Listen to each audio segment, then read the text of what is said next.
What do you expect from them? And essentially, you should tell them to write about what they know, write about what they love, write about what they're passionate about, whether that be a blog post or whatever, but they should get involved with what they know and what they love. You need to tell them to be ethical, honest, and respectful. Okay? That's what social media is all about. If they're out there bashing other people and doing other things, you don't want them representing your company. Okay? So you need to instill upon them that they need to be ethical, honest, and respectful. You need to have in your policy that you have zero tolerance for discrimination. Okay? It's a big one because it'll get you a lawsuit if they say something or do something, and the lines are really blurred between whether they're acting as a representative of your company or they're acting on their own. Okay? So you should have in your policy that there's zero tolerance for discrimination. You should also have in there what should not be disclosed. Okay? Financial reports, things you talk about at your company. Maybe it's that sale that's coming up that nobody knows about yet, or the special promotion that you're going to launch. Okay? It's not their business to be launching, telling the world before you have your marketing department has a chance to launch it. Okay? And you need to tell them that they can't do that. Okay? It's not appropriate. Okay? The last thing that should be in there should be what happens if they mess up. Okay? They need to know that it's important that if you mess up, it could cost us financially, it could cost us a lawsuit, and if it's really bad and you screw up really bad, you could get fired from this. Okay? So you need to have that in your policy, I think. It's important. Step 2, educate your employees. Write that down. So now that you have your privacy policy, you need to educate your employees on what's in it. Okay, it doesn't do any good to write a policy, throw it in a drawer somewhere, or post it up on your, on the bottom of your page if you don't do anything with it. So you need to educate your employees. Okay, first thing you need to do, encourage involvement. Really encourage everybody in your company to get involved with it. Especially though, if they want to get involved, have them be involved. You need to review those policies and guidelines, go through it with them, explain. Okay, here's what we expect you to do. Here's what can happen if you mess up, and explain everything that you have in there. And then for bigger companies, I think you should have an ongoing training program. If you're a small company and there's just a couple of you, this might be just get together once or every 2 weeks and maybe talk about how it's going, okay? What's happened? Has anything bad happened? Anything good happened? What are our successes? What are our failures? And maybe just get together. In a bigger company, I imagine you guys probably now, you have the Center for Social Media. You're probably starting to train other departments and things like that on what they should and should not do. So it depends on the size of your company, how seriously you need to take this, but I think it's good to at least get together and discuss it once in a while. So you need to educate your employees. Second step. All right, so now we got our policy, we educate our employees. Now we're ready to create a Facebook page, right? No, we're not even close to being ready. Step 3, define your purpose. Everybody's so excited to create those Facebook pages. Yeah. Define your purpose as your next step. There are only 5 ways to use social media. Write that down. There's only 5 ways to use social media.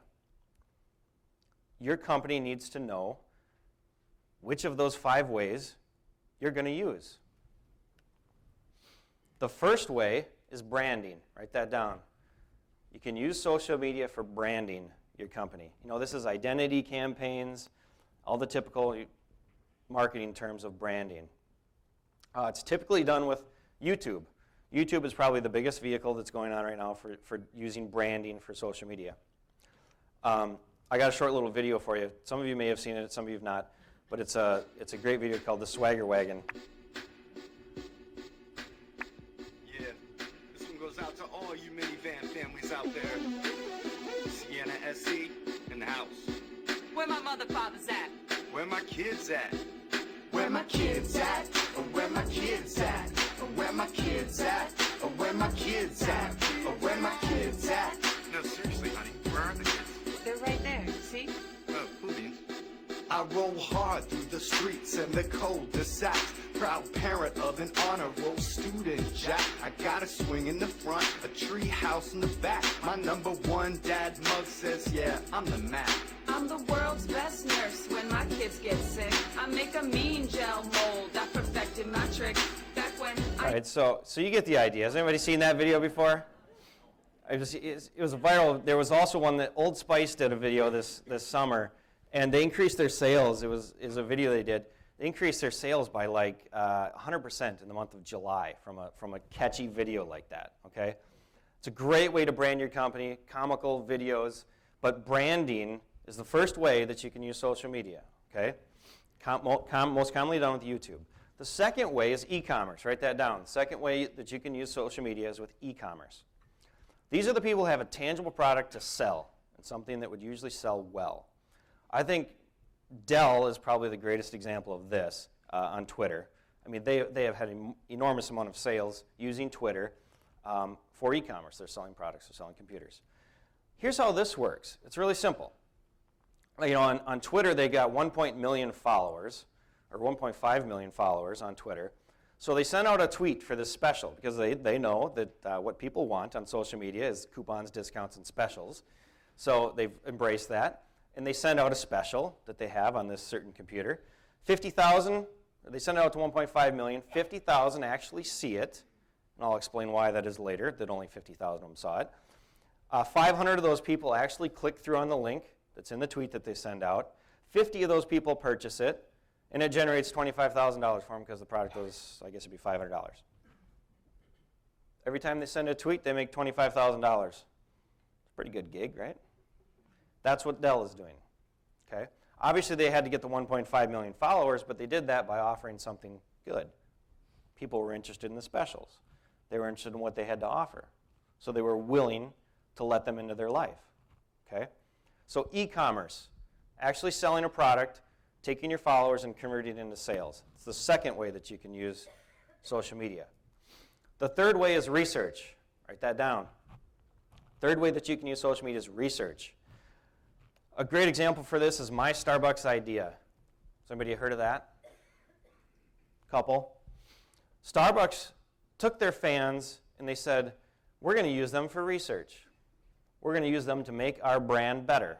We want to know what they think. So they came up with this My Starbucks Idea. People can submit ideas to Starbucks on ways that they think Starbucks could be better. You know, it comes from anything to the holders, to the covers, to the lids, and people could submit ideas. And then the fans can vote them up or down based on how good of an idea they think they are. If they get voted up high enough, Starbucks implements it. Pretty great concept, huh? They got their own R&D department for free. Plus, they're engaging their fans and getting feedback from them. Okay? So research. It's a third way that you can use social media. The fourth way is customer retention. Write that down, customer retention. This is essentially customer service, okay? You can use social media for customer service and getting feedback from your clients and your customers.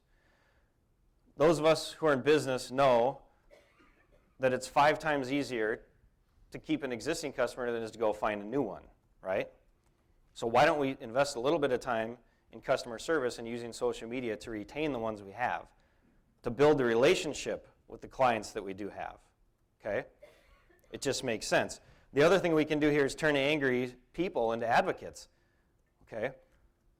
Remember I said before it's all about experiences. Yes, they might have a bad experience with you. They might complain about it on Facebook. But if you know about it, you can then go and turn that bad experience into a good one, right? Which ironically, they then turn into advocates. They say, wow, look what they did for me. You know, they screwed up and they did this, and then they sent me this gift basket in the mail. It was amazing. They start telling friends about it, okay? So you turn angry people into advocates. The last way, the fifth and final way that you can use social media is for lead generation. This is probably one that a lot of people are interested in, especially as businesses. The simple way that we do that is to build trust via helpful, useful information. And this is really what my company's been doing for probably 4 years. We started with blog posts, but basically send out useful information to people that they're interested in getting. This is what blogs are all about, right? People write articles as far as what do people want to hear about, what do they want to learn about, what's interesting. You know, if you're a builder, it could be, you know, in your newsletter you're talking about the importance of changing your filters and how that'll add life to your furnace. I mean, what do people want to know? What do they want to learn? So we're not trying to sell to them. We're just trying to educate them about your product, your service, or your